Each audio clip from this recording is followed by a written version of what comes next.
Llegó la hora de tu encuentro con la discusión de temas de actualidad y de interés local e internacional. Actualidad Pública y sus panelistas están más que listos para analizar en detalle el acontecer y los temas de impacto en la sociedad. Te invitamos a la discusión en Actualidad Pública. Muy buenas tardes, soy Jorge Iván Vélez Arocho, presidente de la Pontificia Universidad Católica de Puerto Rico. Son las 4 de la tarde y esto es Actualidad Pública. Escuchemos los titulares.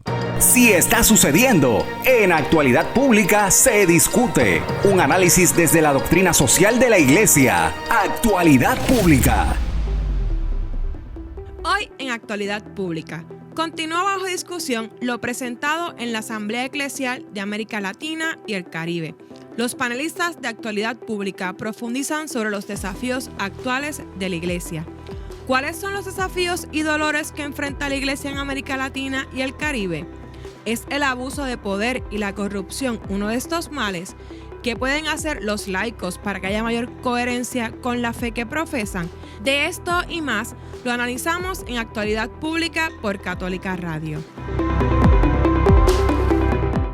Después de haber escuchado los titulares, comencemos nuestro programa. En el día de hoy, en la primera parte del programa, estará Fray Carlos Rodríguez, quien estuvo con nosotros la semana pasada. Buenas tardes, Fray Carlos. Saludos, buenas tardes, doctor Vélez Arocho, Lisa, y por ahí está el licenciado Frontera. Licenciado Gracias. Frontera entrará en la segunda parte del programa. Y está con nosotros también la licenciada Lisa Riestra, panelista permanente de nuestro programa. Hola, buenas tardes a todos los radioescuchas. Estoy feliz de estar aquí compartiendo con ustedes en esta hora. Saludos, señor presidente, saludos, Fray Carlos y el licenciado Frontera. La semana pasada recordarán ustedes que, como todo buen profesor universitario, terminamos la clase dando una asignación para que los radioescuchas reflexionaran, pensaran sobre desafíos y pensaran sobre dolores que entendíamos que nuestra iglesia latinoamericana caribeña estaba sintiendo, por así decir. Así que en el programa de hoy vamos a tomar, ¿verdad?, la asignación, y me gustaría comenzar con Fray Carlos, que como todo buen estudiante dominico hizo su asignación. Así es que adelante, Fray Carlos. Y máxime cuando estamos terminando el semestre. Por supuesto. Hay que cumplir con la tarea asignada por nuestro profesor. Gracias nuevamente por esta invitación a estar en este programa de Actualidad Pública con el tema de la Asamblea Sinodal Eclesial del Caribe y Latinoamérica. Como decíamos la vez pasada, se presentaron muchos dolores, ¿no? Por escrito, y también hubo personas presencialmente que señalaron, indicaron varios dolores. De los dolores que salieron en la síntesis narrativa, a mí me llama, voy a compartir el primero y así luego podemos seguir en el segundo. Me llaman dos, voy a compartir el primero, que es el siguiente. Expresamos nuestro dolor y reconocemos las incoherencias que vivimos como pueblo de Dios y ponen en evidencia la necesidad de conversión. De verdad que es una expresión profética, como también ya lo hemos dicho, esta asamblea fue profética, y este dolor expresado por todos los hermanos y hermanas integrantes de la Asamblea Eclesial, nos revela algo que sí que hemos ido viendo, lo estamos observando en muchas de nuestras iglesias particulares y lo vemos en nuestra realidad como cristianos, ¿verdad? Que vivimos una incoherencia en muchos momentos como pueblo de Dios. Ese concepto hermoso que desde el concepto griego de eclesia está presente en la iglesia y en los documentos eclesiásticos, nos llama mucho la atención que se haya presentado en esta asamblea el tema de la incoherencia, ¿no? Somos cristianos, hay unos valores cristianos que Jesús nos ha enseñado y que ponen en evidencia la necesidad de nuestra propia conversión. Pero empezando por mí, el Papa lo ha expresado también como pontífice de nuestra iglesia, que estamos en un tiempo de una necesidad de conversión constante. Yo siempre he comentado esta frase de algunos hermanos de otras iglesias cristianas que nos dicen, y dentro de la Iglesia Católica también, que nos hablan de que estoy convertido. Sí, he empezado un proceso de conversión. ¿Verdad? Que esa conversión no termina y no es de un día para otro, sí, sino que hasta la última hora de nuestra muerte, el último minuto de nuestra muerte, estamos en constante proceso de conversión. Y la Asamblea Eclesial en estos dolores nos invita a que retomemos ese proceso de conversión, que estemos realmente claros y con los pies en la tierra, y como decía un anuncio, con los zapatos en la gloria, pero aquí con los zapatos en la tierra, los pies en la tierra, viendo nuestra realidad, que sí necesitamos una conversión en todos los aspectos y que luego esta realidad y este dolor lo vamos a ver en los desafíos mismos de esta asamblea. Lisa. Sí, escuchando este dolor mencionado por Fray Carlos sobre esa incoherencia, pues recordaba lo que habíamos discutido someramente la semana pasada, porque realmente fue tan rica la asamblea que no dio tiempo de tocar a fondo todos los temas, todos los desafíos, pero sí mencionamos el clericalismo, que veo como una manifestación de esa incoherencia, ¿verdad? Estaba discutiendo con Fray Carlos antes de estar en el aire, cómo la iglesia de los primeros cristianos no era clericalista. O sea, los ministerios estaban como distribuidos entre todos, los laicos, los presbíteros, los diáconos, y eso pues a lo largo de la historia se ha ido perdiendo, y pienso que esta sinodalidad a la que el Papa Francisco quiere encaminar a la iglesia es como volver a esa primera iglesia, ¿verdad? Esa iglesia fresca, quizás más pequeña, ¿verdad? Pero una iglesia que escucha, es un modelo parecido al modelo de los primeros cristianos. Existían múltiples ministerios, había un sentido de responsabilidad de todos los fieles, y sobre eso habla la Asamblea también, sobre esa importancia de la formación de los laicos. También menciona, ¿verdad?, como una forma de atajar el clericalismo en la iglesia, la formación de los seminaristas, para que no se le, bueno, voy a hablar un poco de una forma, en forma coloquial, que no se le peguen las malas mañas, ¿verdad?, de las actitudes clericalistas, ¿verdad? Y también añadiría yo una formación de los mismos ministros para convertirse, ¿verdad?, constantemente, y no asumir esas actitudes clericalistas que excluyen, ¿verdad? Esa es como una manifestación de esa incoherencia.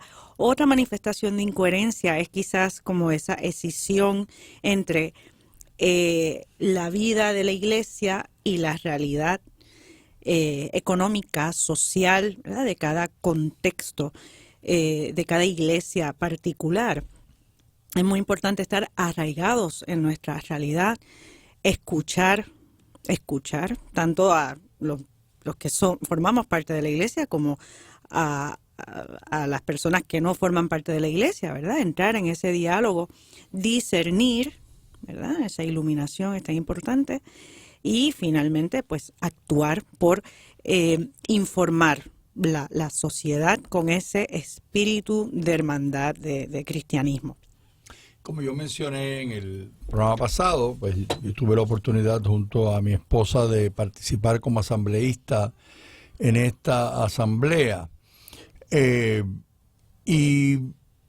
Hubo una idea que desde el día 1, desde el mensaje en la homilía de el presidente del CELA, Monseñor Cabrejos, el primer día hasta la misa de clausura, al final de la asamblea, 8 días después, corrió durante toda la asamblea. Y en cierta medida era como una reflexión de un dolor que percibieron los asambleístas. Y hacía mucha referencia al Concilio Vaticano II. Y el dolor era cómo se ha ido perdiendo el valor y el concepto de lo que es iglesia. Iglesia, pueblo de Dios. O sea, nuestra historia más reciente, cuando se ha planteado por muchas personas el tema de iglesia, es el tema de la iglesia jerárquica. En toda la asamblea, desde el día 1 hasta el último día, se presentaba como un dolor y a la misma vez como una esperanza de que esta asamblea y el sínodo sobre la sinodalidad retome lo que planteó el Concilio Vaticano II, la iglesia como pueblo de Dios. Un pueblo de Dios en el cual el sentido de la fe está presente, está metido en su naturaleza. Hoy diríamos desde el punto de vista biológico, está metido en su ADN, de que este pueblo de Dios, Dios ha querido que tenga un sentido de la fe, que Dios se hace presente en la vida de las personas y le transmite el sentido de la fe. Entonces, es esta iglesia, pueblo de Dios, que está atenta a los dolores. Por eso el gran énfasis en el proceso de escucha. Y cuando uno mira todos los desafíos, cuando uno mira toda la lista de dolores que allí se plantearon, hay de nuevo un hilo conductor. ¿Cómo hacemos que la iglesia esté atenta a los dolores? Y esté atenta, metida dentro de los dolores de ese pueblo de Dios. No atenta mirando desde fuera. Es la iglesia atenta a los dolores que hace presente su existencia, hace presente su esencia, hace presente su naturaleza en la vida del pueblo que sufre. El pueblo que grita porque se encuentra que no tiene respuesta a su situación, y la iglesia, pueblo de Dios, está presente y acompaña a ese pueblo. Y de la misma manera, esta iglesia, pueblo de Dios, reconoce que es pecadora,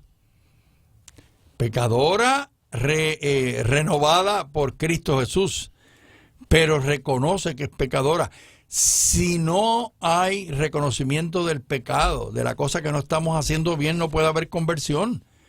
El Papa Francisco con frecuencia dice, es que yo soy un pecador.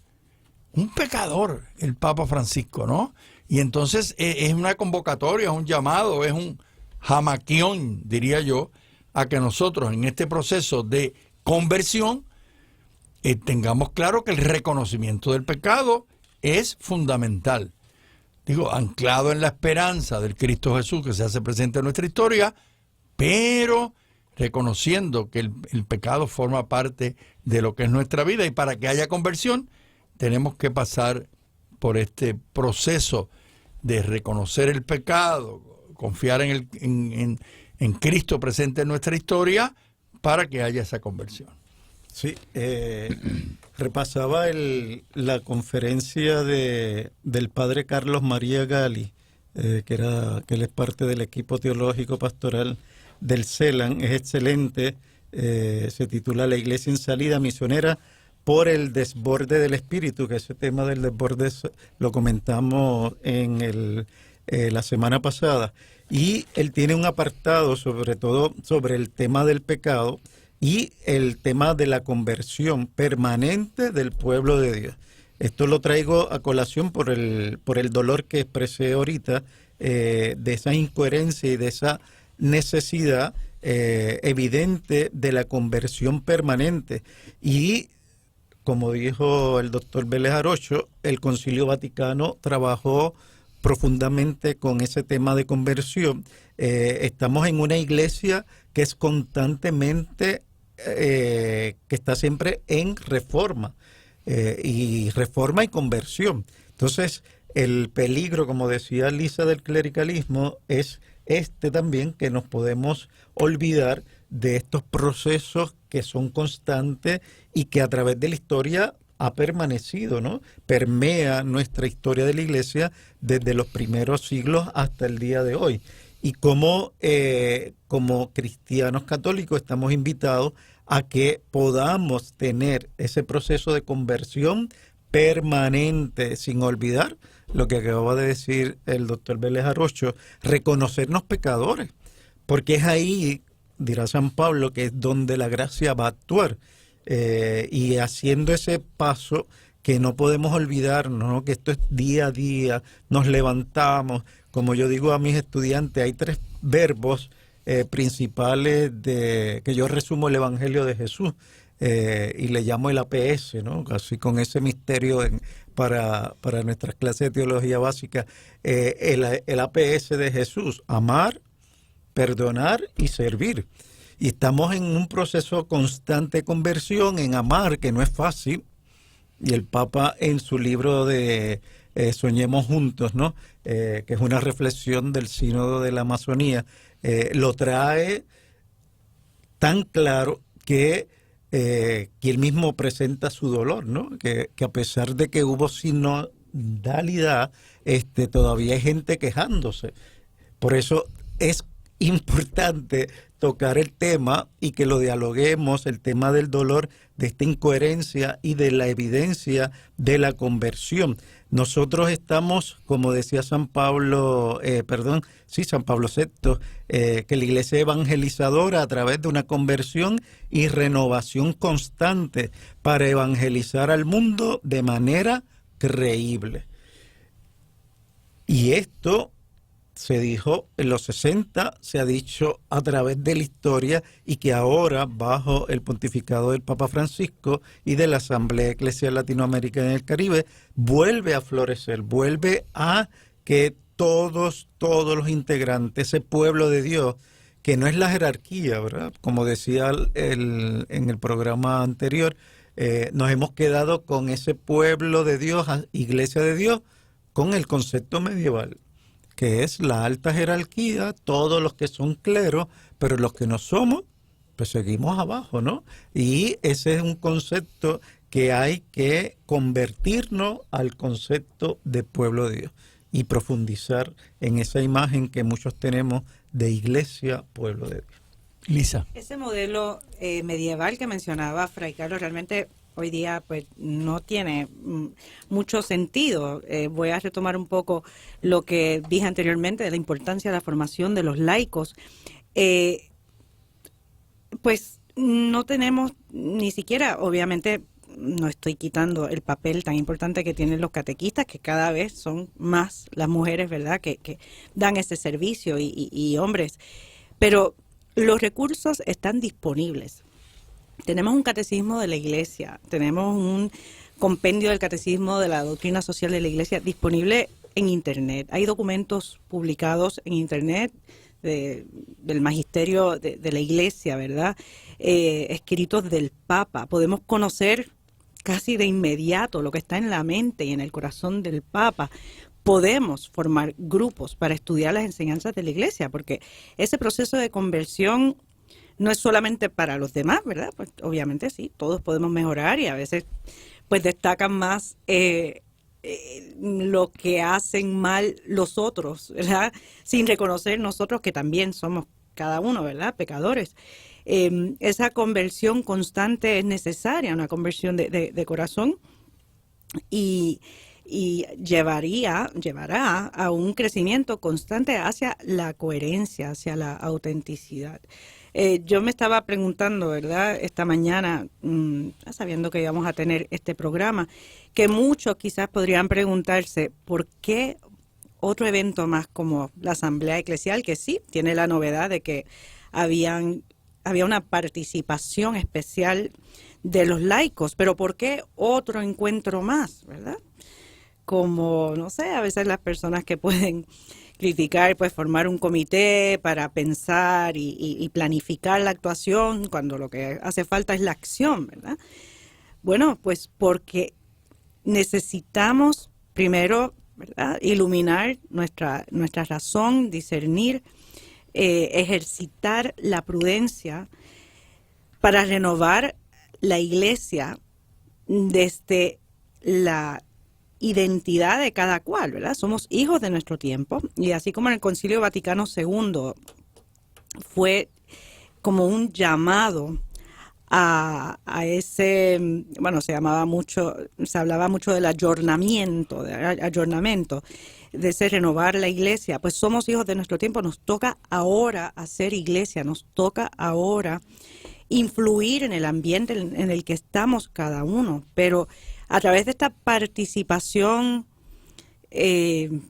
pues patente, ¿verdad?, manifiesta que hubo de los laicos, pues pienso, sobre todo, bueno, el presidente estuvo ahí presente, participando, pues se veía cómo la iglesia se apoya sobre los hombros de cada uno de nosotros. No es algo que, bueno, vamos a esperar a que el Papa convoque, ¿verdad? Y que entonces, con ese concepto medieval, los obispos y los diáconos y los sacerdotes pues hagan lo propio, o pues si quieren pues los que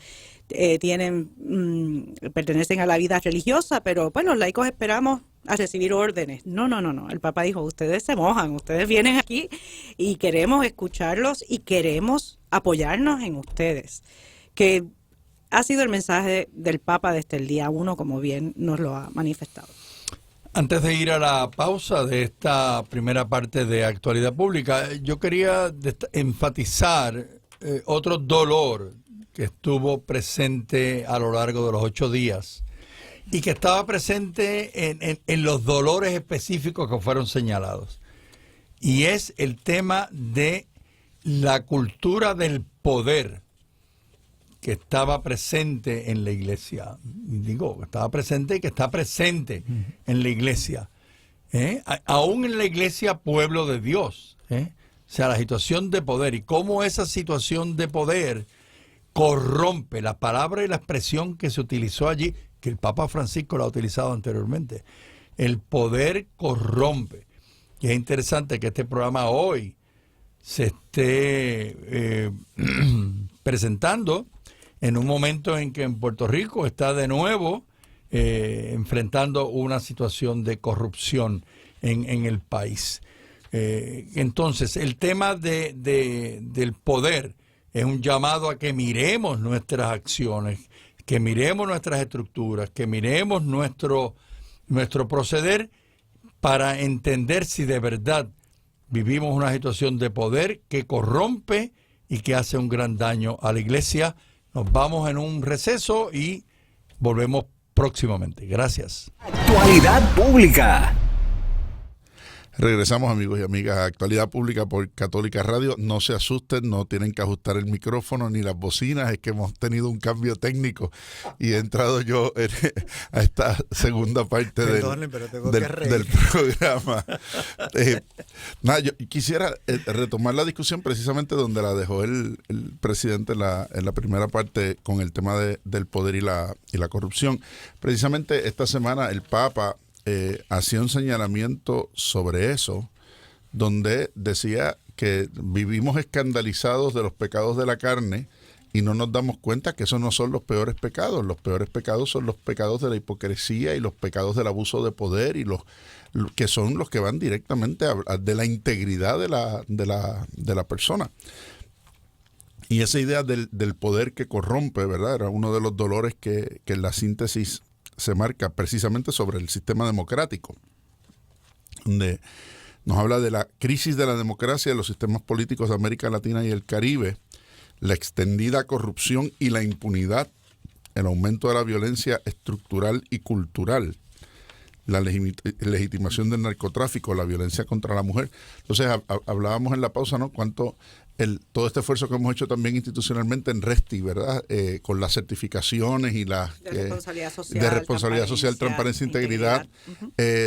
Toda la serie que tuvimos en el verano precisamente sobre el tema de violencia, lo que hemos estado hablando sobre la exclusión durante este semestre y el descarte.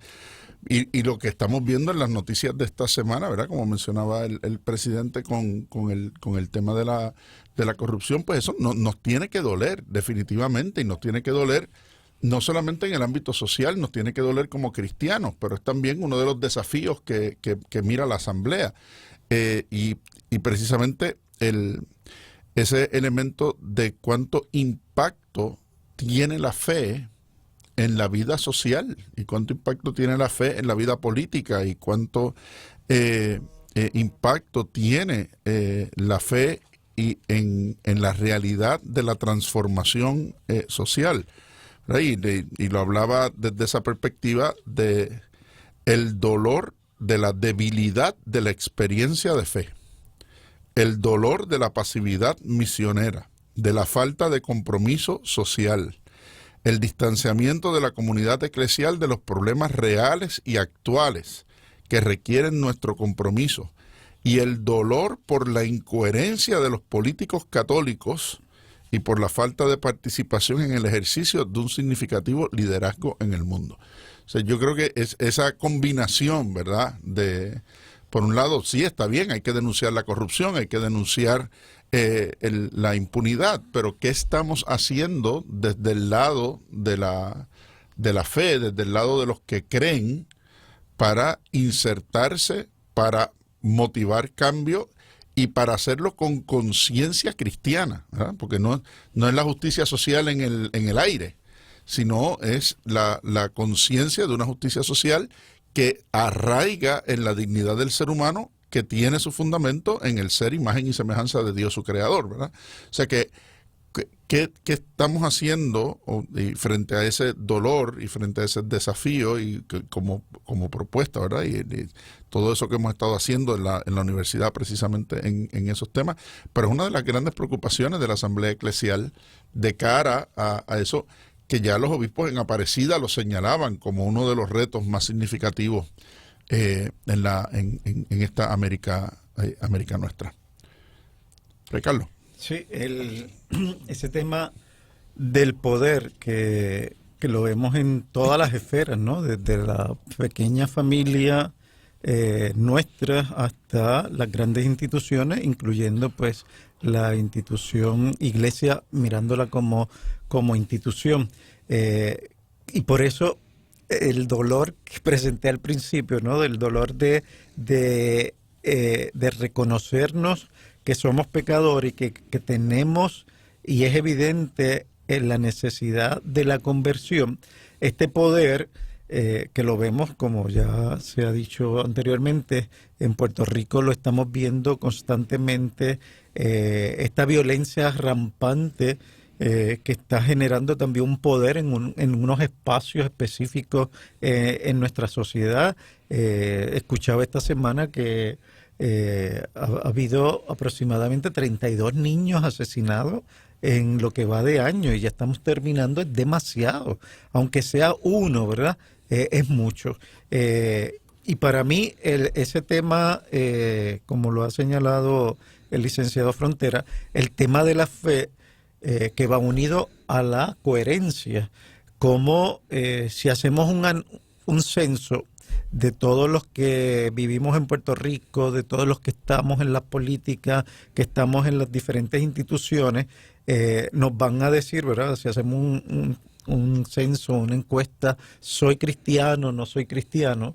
La mayoría nos va a decir que sí somos cristianos, ¿no? Es un pueblo, como decía cuando celebramos los 500 años de Puerto Rico, de la fe en Puerto Rico, nació cristiano, pero ¿cómo lo hemos mantenido, verdad? Que es la pregunta y que nos lleva a la acción.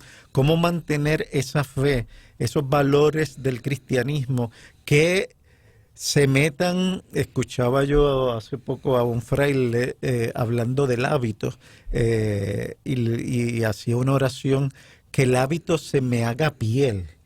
Entonces, igual pasa con este tema de la fe, que la fe se nos haga piel, se nos haga sentimiento, se nos haga inteligencia, razón, en fin, un desborde del espíritu para poder llegar a atender estas grandes preocupaciones y los grandes dolores y problemas que nos estamos enfrentando cada día, y que el peligro que estamos viendo también, que los especialistas en comportamiento humano nos está diciendo que el peligro de verlo como algo que es parte de la cotidianidad. Sí, es parte de la cotidianidad, pero nosotros nos tenemos que indignar, como dijo Frontera, nos tenemos que también hacer el grito, y que nuestro pueblo y nuestros líderes, tanto de gobierno como de nuestras iglesias cristianas, también conozcan la indignación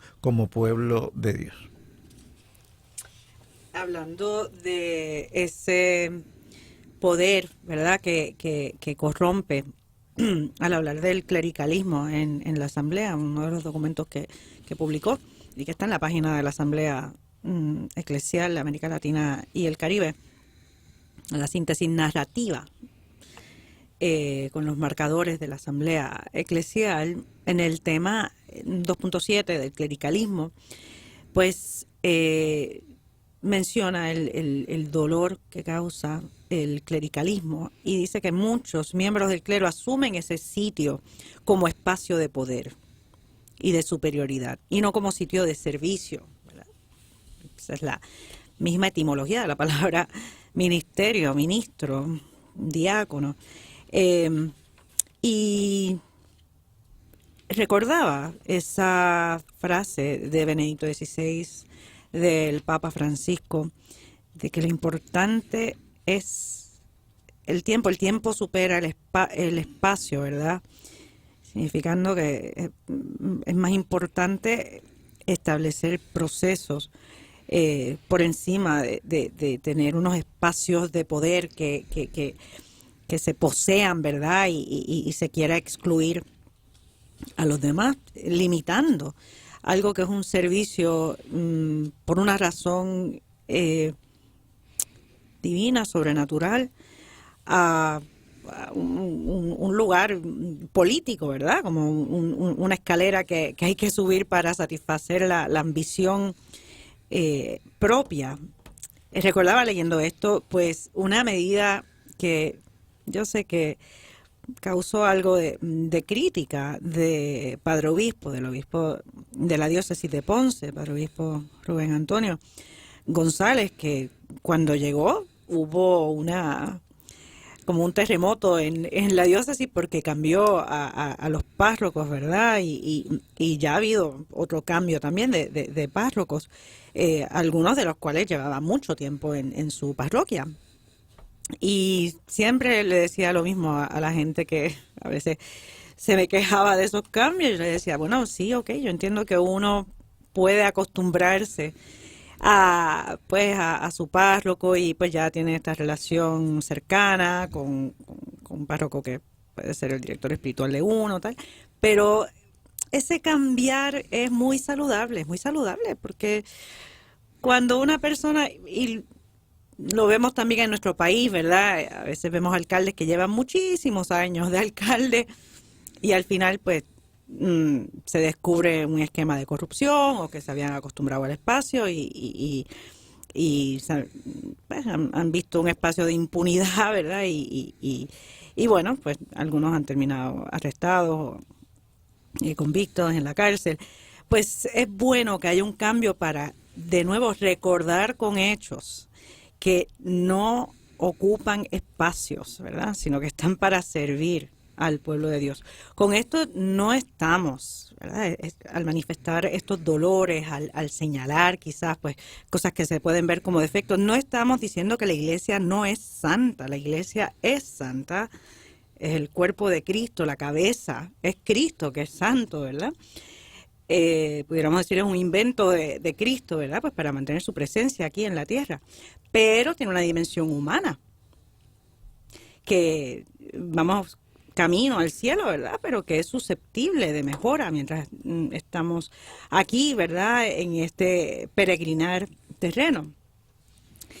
Y mantener, ¿verdad? Como decía también Fray Carlos, la fe, pues no es estar estático, o sea, tiene que crecer con nosotros, así como tenemos una identidad propia, ¿verdad? Que nos pueden reconocer incluso después de que pasen muchos años, porque hay algo que no cambia, sí, según las distintas etapas por las que pasamos en nuestra vida, ¿verdad? Y las distintas experiencias, pues vamos mejorando, cambiando, a veces empeorando, pero hay cambio, ¿verdad? Pues lo mismo, la Iglesia, la fe en nosotros puede cambiar, ¿verdad? Para mejor, para que sea más viva, para que se también para que informe, ilumine nuestros tiempos, nuestro ambiente.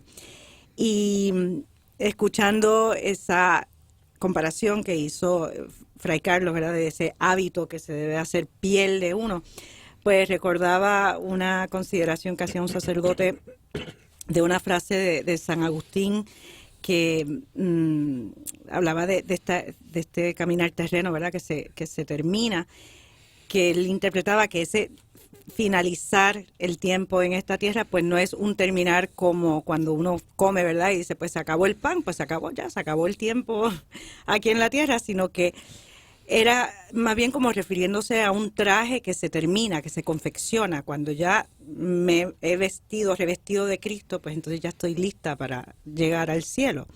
Pues ese es el proceso por el que hemos de pasar. No, ahorita en la primera parte ustedes hacían referencia a la visión jerárquica de la Iglesia dentro del tema del clericalismo como uno de los problemas de esa visión medieval de la Iglesia. Pero hay otro tema que es producto de esa visión medieval, que ha sido una preocupación desde Aparecida y que vuelve a surgir ahora, y cómo uno define cuál es la comunidad de base. Porque entra el tema de la parroquia, que Lisa ha traído de referencia, porque la parroquia es también una estructura medieval. Esa idea de que hay un pueblito y ese pueblito constituye la parroquia, y ese pueblito, porque la gente no sale de ahí. Claro, hoy vivimos en ciudades multiparroquiales y con la facilidad de que la gente lo mismo va a una misa aquí hoy, mañana va en otro lugar, porque según se ajusta a... Entonces, es realmente la parroquia el lugar de referencia para la vida de fe de la mayoría de los cristianos, y cómo eso se estructura dentro de esa idea de la comunidad de base donde se vive la fe, ¿verdad? Entonces, Aparecida obviamente hacía ese llamado a revivir el concepto de parroquia como comunidad de base de fe. Pero una de las cosas que se observa ahora también en la Asamblea, y que es una de las instancias que el Papa Francisco ha insistido muchísimo, es que la parroquia es eminentemente una figura de una sociedad rural, no de una ciudad urbana. Y el tejido urbano plantea unos retos pastorales distintos, plantea unos retos pastorales significativos, y cómo la Iglesia tiene que poder dar respuesta a una estructura que no es necesariamente se acopla a su propia estructura, ¿no? Entonces, ¿cómo responder a esos nuevos espacios y esas nuevas formas sin que haya una estructura paralela, ¿verdad? Que se identifica con ellos. Y eso es una de las grandes preocupaciones que también lo vemos ahora con el tema del sínodo, ¿no? De dónde yo participo o desde dónde debo hacerme parte de la experiencia sinodal. Bueno, pues el proyecto es que sea a través de cada parroquia, para entonces contribuir al aporte diocesano. ¿Y dónde están las otras comunidades de base de fe a las que responder, verdad? Que es uno de los planteamientos que también surgen de la Asamblea. ¿Dónde son esos espacios de encuentro personal y comunitario con Cristo? Y yo creo que es otro de los retos y de los desafíos que vamos viendo que surgen de la experiencia de la Asamblea. Y yo creo que Fray Carlos y yo, que compartimos por mucho tiempo en la experiencia de pastoral juvenil, era uno de los grandes dilemas, ¿verdad? De todo esto, de los grupos montados en torno a un entorno parroquial. Pero ¿qué pasa con los grupos de jóvenes que existen en el entorno universitario, que existen en el contexto del colegio, de la escuela, que existen en el contexto de movimientos que son más allá o periferales al concepto parroquial, ¿verdad? Pero lo mismo lo vamos viendo en la experiencia pastoral más amplia, y esa figura de la parroquia versus la figura, y cuando digo versus no lo digo como una contraparte, sino qué quiere decir esa figura de la comunidad de base de fe frente al concepto de la parroquia como una estructura jurídica territorial, ¿verdad? Canónica, que es lo que termina siendo, ¿no? Y cómo se conjugan ambas para que la parroquia pueda ser una comunidad de base de fe y que haya el reconocimiento de esos otros espacios donde se da la vida de la iglesia. Fíjate que es bien importante para ese tema de la fe que ha dirigido el diálogo de hoy, y unos conceptos que salen en la Asamblea Eclesial que para los puertorriqueños no es parte de nuestro diálogo, ¿verdad? De nuestro vocabulario entre los hermanos de cada parroquia o comunidad de base. Pero es importante la referencia, ¿no? ¿Qué tenemos de referencia para fortalecer nuestra fe? Cuando tenemos, como dijo Frontera, esta estructura parroquial, tenemos adentro de las parroquias tenemos nuestras capillas, y a veces las capillas, los hermanos que viven en los barrios de una parroquia de nuestro pueblo, a veces se sienten distantes, ¿no?, de todo el proceso y de la vida pastoral parroquial que se está viviendo en nuestras comunidades, y por ahí hay un reto. El Sínodo de la Amazonía es interesante porque allí, ¿qué estructura tienen? ¿Verdad? Está el vicariato de Puerto Maldonado, que por cierto allí hay un fraile obispo dominico, David, y cómo las comunidades son las que llevan todos los valores de la fe, donde no hay un cura, ¿no? El cura, el presbítero puede venir una vez al año, una vez cada 6 meses, pero son los laicos y las pequeñas familias, ¿verdad?, que son los que están catequizando, están llevando la liturgia de la palabra dominical, que es interesante, ¿no? También cómo se están dando esas dinámicas en diferentes lugares donde los indígenas celebran, como no se ven en el año, celebran una Eucaristía que puede durar 3 días. Nosotros tuvimos un retiro con un hermano mexicano y así fue la estructura de nuestro retiro, y la misa para nosotros fue impactante, ¿no? Pero esa es la realidad que se está viviendo en muchos lugares de Latinoamérica. Gracias en Puerto Rico tenemos sacerdotes todavía, ¿verdad? Pero es algo que hay que reflexionar, ¿verdad? ¿Cuál es la referencia para nosotros como pueblo de Dios fortalecer esa fe? Yo pienso que también la estructura organizativa es susceptible de cambio para mejorar, ¿verdad? No ahogarnos quizás en lo organizativo y llegar a la gente, que es lo que hemos de buscar. Y a lo que escuché del licenciado Frontera, añadamos los espacios cibernéticos que cada vez están invadiendo nuestro diario vivir, sobre todo en la pandemia. ¿Con qué nos vamos a encontrar después de la pandemia? Ya que nos hemos acostumbrado a esta virtualidad. Claro, la gente que sigue pensando que puedo seguir viendo la misa desde casa sin acercarme de vuelta al templo. Esa vuelta al templo, y lo que menciona Fray Carlos también, por lo menos en el área sur, con muchas capillas destruidas quizás por los terremotos, que entonces no ha habido misa en todo este tiempo en esas capillas, ¿verdad? Ni siquiera antes de la pandemia. Ahí es donde se destaca, y quizás podemos aprender de nuestros hermanos de la Amazonía, el papel protagónico de los laicos, ¿verdad? Los laicos sí que podemos llegar a donde no pueden llegar quizás los sacerdotes, los diáconos, porque sí hay sacerdotes, creo que no suficientes, ¿verdad? Hay que seguir rezando por las vocaciones de sacerdotes. Y el problema del clericalismo. Exactamente. Pero los laicos pueden llegar a, de nuevo, informar esos ambientes. Pues a veces, sí, llegan antes, pues malos ejemplos, los medios de comunicación,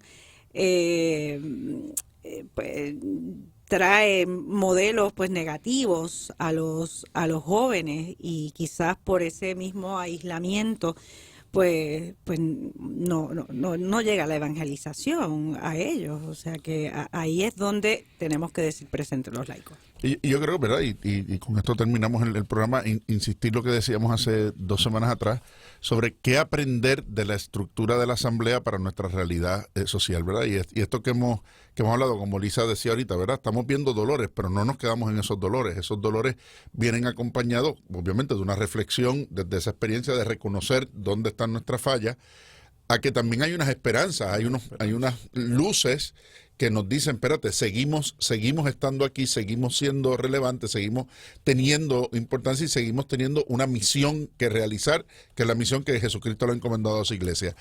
De esa conjunción de dolores y esperanza, pues nacen los desafíos. Cómo respondemos a los dolores, cómo capitalizamos y fortalecemos las esperanzas. Y de esos desafíos, entonces, bueno, y ahora cuáles son las acciones concretas, a dónde vamos, ¿verdad? Y yo creo que esa tiene que ser también nuestra reflexión de país. Pues cuáles son los dolores que estamos sufriendo, pero también cuáles son las esperanzas que tenemos y qué nos anima a seguir adelante, y cómo entonces de ahí cuáles son nuestros verdaderos desafíos para la construcción del país que queremos. Y no del tirarnos para atrás y decir, bueno, esto ya no tiene remedio, pongámosle el candado y vayámonos, porque, bueno, pues así fracasa cualquiera, ¿no?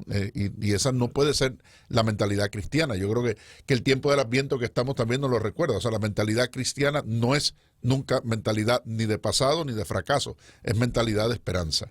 Y esa tiene que ser nuestra reacción y nuestra reflexión, acompañada por lo que vamos viendo de la Asamblea y lo que debe significar para la iglesia y para todos nosotros como miembros de ese pueblo de Dios.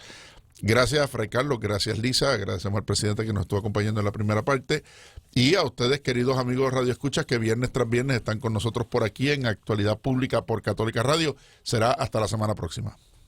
Esto es Actualidad Pública, una producción de la Pontificia Universidad Católica de Puerto Rico.